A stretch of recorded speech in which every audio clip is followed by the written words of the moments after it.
del año en Latinoamérica, en el mundo. Patria y vida, ¿no? Es una suerte de himno a la libertad en Cuba y en toda Latinoamérica ante las dictaduras latinoamericanas. Aquí estamos viendo, por ejemplo, en una de las manifestaciones, he llevado detenido. Estas fueron las manifestaciones del 11 de julio de este año en Cuba, masivos, una manifestación histórica después de más de 60 años de dictadura. El pueblo naturalmente y autoconvocado salieron a las calles, una cosa que no ocurría en la dictadura cubana. Hay un personaje que quiero presentarles a ustedes, se llama Junior García Aguilera.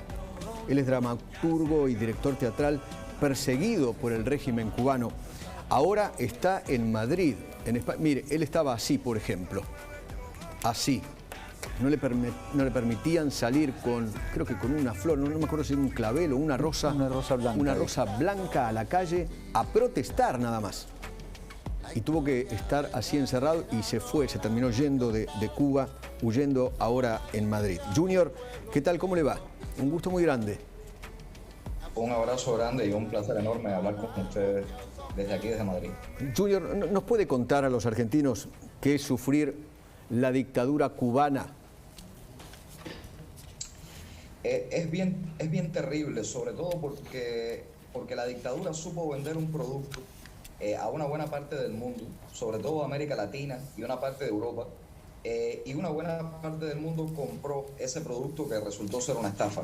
Supuestamente vendieron una utopía, un unicornio azul, un proyecto social de justicia apoyado por la mayor parte del pueblo, etcétera, etcétera. Y a partir de ese 11 de julio se cayó la máscara de esa dictadura. O sea, después de ese 11 de julio donde se demostró que una buena parte del pueblo se cansó de fingir que apoyaba al régimen, porque eso es lo que ocurría. Es decir, en Cuba hay un adoctrinamiento feroz. Desde que eres un niño te obligan todos los días en tu escuela a pararte en la plaza y lo primero que dices desde que llegas a la escuela es que vas a ser comunista como el Che. Y eso tienes que repetirlo todos los días cuando vas a la escuela. Luego te repiten en la primaria, en la secundaria, en la universidad, que eres afortunado por haber crecido en el país más libre del mundo, en el mejor país del mundo, donde en el resto del mundo hay un capitalismo salvaje, donde todo el mundo se muere de hambre, y que tú eres afortunado de vivir en un país donde el Estado se preocupa por ti. Ese es el adoctrinamiento que reciben los cubanos desde que nacen prácticamente. Sin embargo, ese 11 de julio la gente decidió quitarse el adoctrinamiento, decidió quitarse las máscaras, dejar de fingir que apoyaba al régimen. Obviamente la gente lo hace por miedo, por temor a perder su trabajo, su carrera universitaria, por temor a que tu vecino, tu familiar, incluso tu pareja te denuncie ante las autoridades. La gente decidió perder sus miedos y lanzarse a la calle. Es el mayor estallido social que ha ocurrido en Cuba desde que Cuba es república. Ni siquiera en los años 30, cuando la dictadura de Machado, hubo un estallido social espontáneo tan grande como este. Más de 40 ciudades, centenares de miles de cubanos que salieron a la calle espontáneamente a decir ya basta, ya me cansé, lo que estamos viviendo no es soportable, porque no se trata solo de la miseria económica, se trata de la falta de libertades, de la falta de derechos. Ese día yo salí junto con un grupo de artistas y fuimos lanzados a un camión de escombros. Nos lanzaron a un camión que se usa para trasladar basura en La Habana, simplemente por querer 15 minutos frente a las cámaras de televisión para decir nuestra versión de lo que pensábamos sobre el país donde nacimos. Y no se nos permitió. Pensar que cuando llegó Díaz-Canel al gobierno, en lugar de Raúl Castro, y ya muerto Fidel, decían que es edulcorado, ¿no? Que la cosa iba a cambiar. Eso no ocurrió, ¿no? No, todo lo contrario. Es decir, Díaz-Canel es un burócrata, no es un líder natural, es alguien que fue desde joven captado por el poder y fue convertido en una especie de burócrata, de probeta, y se preparó para asumir determinadas condiciones cuando fuera el momento. Es decir, al final Raúl Castro decidió que él era la persona elegida para ser el presidente de la República. Fue elegido por los diputados en una boleta donde solo aparecía su nombre.